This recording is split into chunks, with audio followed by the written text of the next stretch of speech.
Yeah. Redefined का अब तक का सबसे हैप्पी मोमेंट कौन सा रहा आपका? आई थिंक मुझे एक तो लाइक ऑब्वियसली कम्युनिटी साइज बढ़ जाता है, ये सब वो तो अच्छा होता है, but I think every single event when you see a student leave with a smile on their face, just feeling better about themselves, like I cannot tell you how many sessions individually that I take also, I have students crying to me when they come towards the end of the session because they're like, you give me hope that I can be someone, right? And I'll tell you why that comes up is because जब मैं अपना part time job कर रही थी at my pizza place, there were 2 other immigrants who worked at the same pizza place.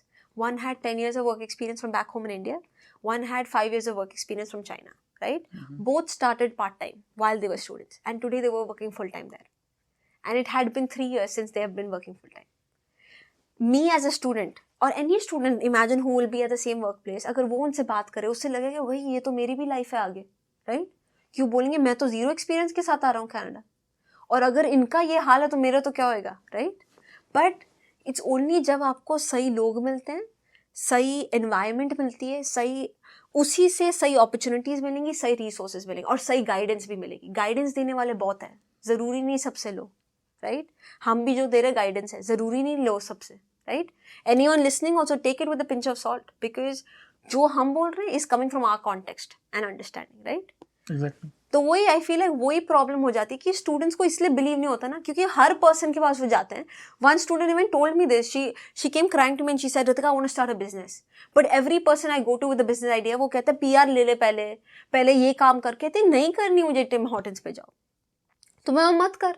कहती है but मुझे वही आता है क्योंकि सबने वही सिखाया है कि कनाडा आके पहले ऐसे करो और जॉब मिलेगी रेफरल से. तो मेरा एक फ्रेंड था जो 2 साल पहले आया था, उसने रेफरल दिया, तो मैं बोला you will do the same for your other friend also then, and then you will find your entire family and your entire lineage just doing this for the next 5-15 years. Are you okay with that? She said no, absolutely not. So I said someone has to break the chain, right? तो जब आपके अगर around लोग ही नहीं है जो आपको बोले you can do it, आप कैसे करोगे, right? क्योंकि आप खुद ही इतना कंट्रीज मूव करके आ रहे हो, you are already alone away from family, you are going through so much already, and self believe भी अभी खुद ही क्रिएट करो, कोई है ही नहीं देने के लिए मोटिवेशन. मुझे so तो so difficult. मुझे तो किसी ने बोला था, एक मेंटोर ने हमारे, वो कहते यार if you want to start something, लोग कहते हैं स्टार्ट फास्ट. Yeah. उन्होंने मुझे बोला, वो कहते fail fast. Yes. Yeah. And I was like मतलब, Agreed. And he was like time waste क्यों कर रहे हो? Yes. आपने सोचा कि ये करना है, करो. आप करो. फेल हो गए कोई बात नहीं, नई चीज करो. Yes. फिर फेल हो गए, नई चीज करो. Hmm. वो कहते 10 चीजों में, नहीं तो 20 चीजों में, नहीं तो 30 चीजों में सक्सेस रखी हुई है. Yes. जैसे लेट्स से 37th चीज में सक्सेस है. नाउ गॉड वांट्स कि आप वहां तक जाते हो या नहीं. Exactly.